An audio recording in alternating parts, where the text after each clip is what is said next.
Ninth class का math exercise 8.1 कहता है the angles of quadrilateral are in the ratio 3:5:9:13।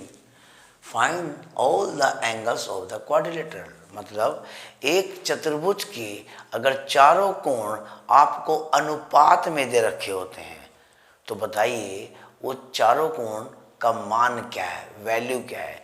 अब सोचोगे कि चारों कोण अनुपात में क्या होता है। जैसे मान लो एक कोण की वैल्यू है 15 और एक कोण की वैल्यू है 10 और दोनों ही क्या होते हैं 5 के पड़ से कट जाते हैं। अगर दोनों को काट दो तो क्या बन जाएगा 3 और 2 बन जाएगा। 15 3 हो जाएगा और 10 2 हो जाएगा। तो ये कटने के बाद जो वैल्यू बचती है उसी को बोलते हैं अनुपात। तो हमें पता है कि हमने एक सवाल में 5 से काटा था, पर इसको किससे काटा तो वही निकालना होता है और वापस चारों कोण वापस निकालने होते हैं। देखिए जी, कहता है कि माना लेट एंगल जो ए है कि ए है, ये बी है, ये सी है, ये डी है, ठीक है जी, वो हो गया आपका 3x और एंगल जो बी है वो हो गया आपका 5 और सी जो है वो हो गया आपका 9x और जो डी है उसे मान लेते हैं हम कितना हो गया 13x। ठीक है जी।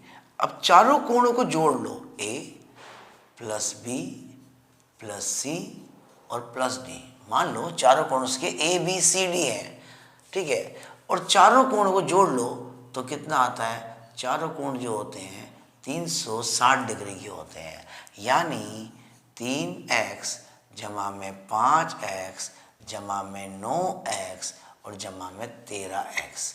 तो ये हो गया आपका। अब वो कहता है इन सबको जोड़ लीजिए, 3 और 5 8, 8 और 9 17 और 17 और 13 जो हो जाते हैं वो 30 हो जाते हैं। ठीक है, तो कहता है 30x बराबर हो गया 360 डिग्री। अब आपको x की वैल्यू निकालनी है। 360 डिग्री को अगर डिवाइड करोगे 360 डिवाइड बाय 30 तो 0 से 0 कट जाएगी, तो x की वैल्यू क्या जाएगी 3 बन जा और 3 2 जा यानी 12। ठीक है जी।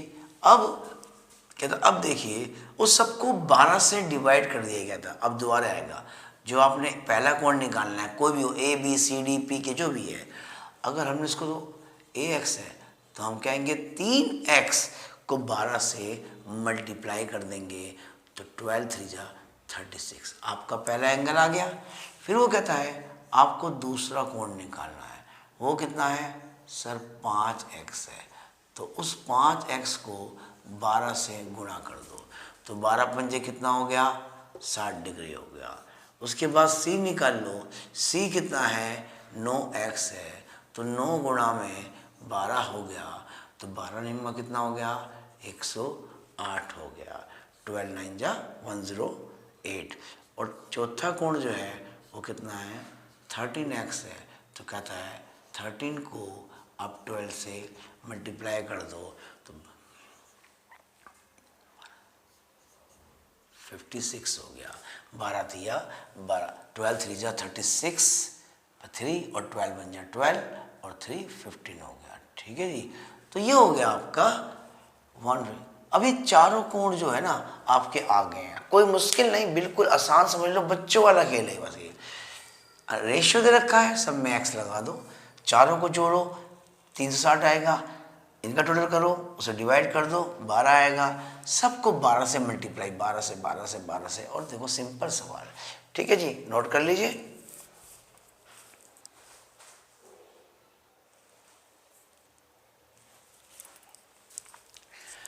अगला सवाल है if the diagonal of a parallelogram are equal then show that it is a rectangle. देखो पहली बात समझ लो, रेक्टेंगल इस शेप का होता है, मतलब वो 90 का होना चाहिए, और पैरेललोग्राम जो होता है वो इस शेप का होता है।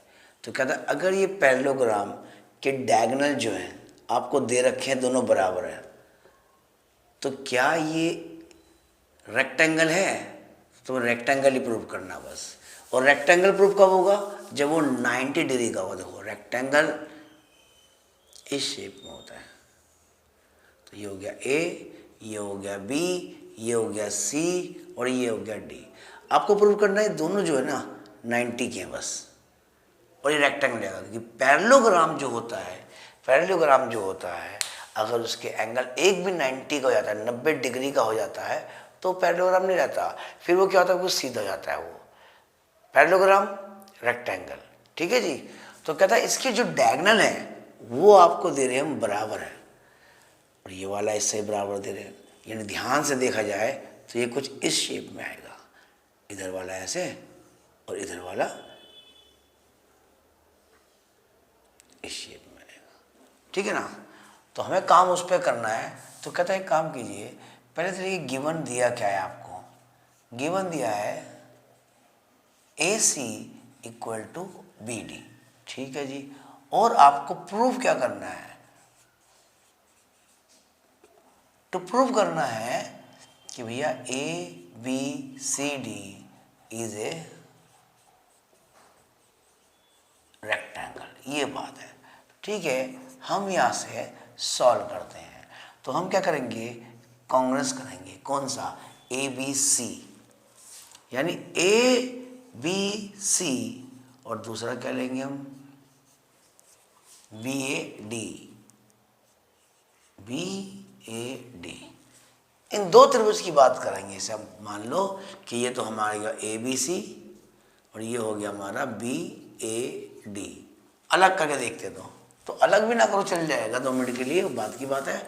तो क्या करता है, 2 एंगल उठा लेते हैं हम इसको। अब 2 एंगल क्या बनते हैं देखिए। सबसे पहली बात उन्होंने खुद कहा है कि डायगोनल बराबर है, तो ए बी सी का जो हिस्सा ए सी आ रहा है ये उतनी लंबी लाइन है जितनी कि आपकी क्या आ रही है, ये बी डी आ रही है।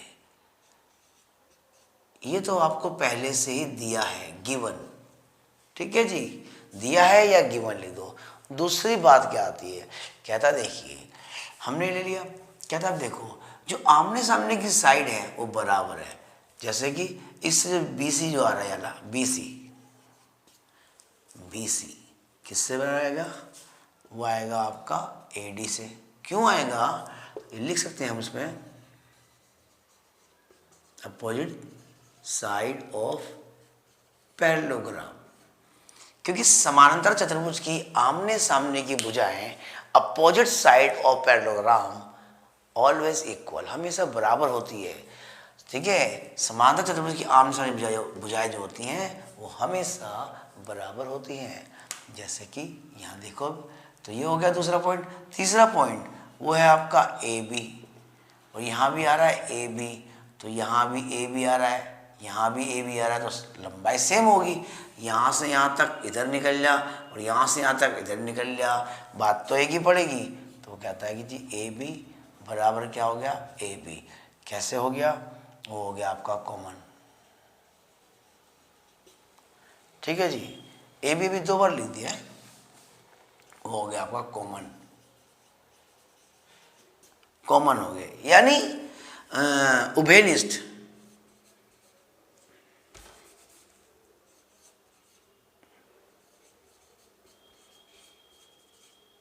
उभयनिष्ठ हिंदी में बोलते हैं उभयनिष्ठ, कॉमन।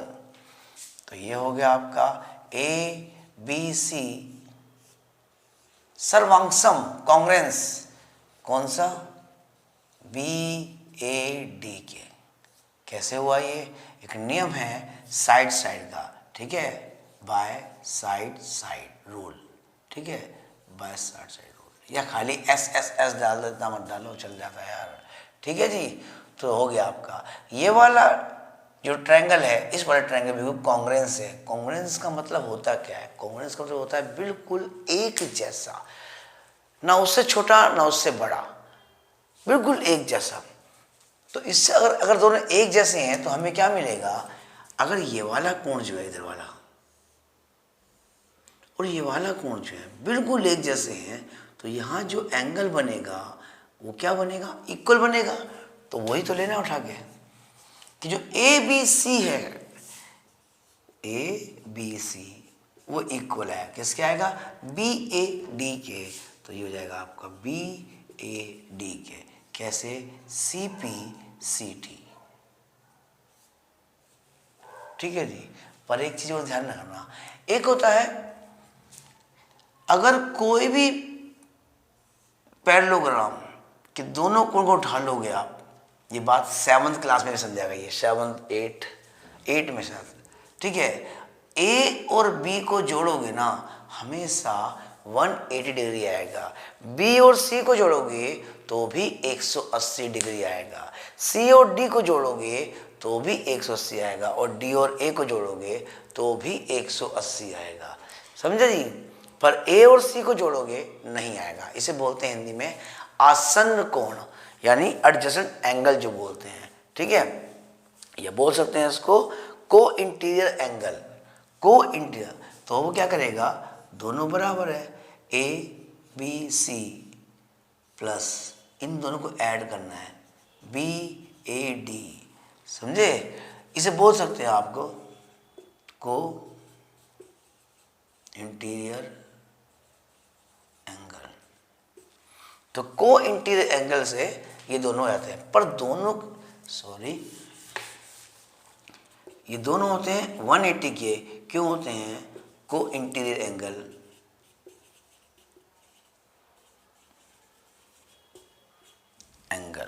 ठीक है जी। तो एक बार सर्वांग हो गया तो ये अपने आप हो गया। अब ध्यान देना, क्योंकि दोनों को मिला के 180 आ रहा है, 180 आ रहा है, पर दोनों तो बराबर है, तो एक काम को डबल लिख दो, पर किसी एक को लिख दो, एक को ही लिखना, तब भी कितने का आएगा, 180 का। दोनों ने लिखे, एक लिखा, पर उसका हमने डबल कर दिया, तो इससे क्या हो गया, ए बी सी 180 को 2 से डिवाइड करो तो कितना आएगा, 90। तो ये हो गया आपका A B C equal to 90। तो हम यहाँ लिख सकते हैं क्या, ये लिख सकते हैं कि इसलिए A B C D is a rectangle, ठीक है जी। नोट कर लेना, अच्छा लगे तो लाइक कुछ कमेंट्स कर दे करो यार, लगता है कि हाँ बच्चे देख रहे हैं।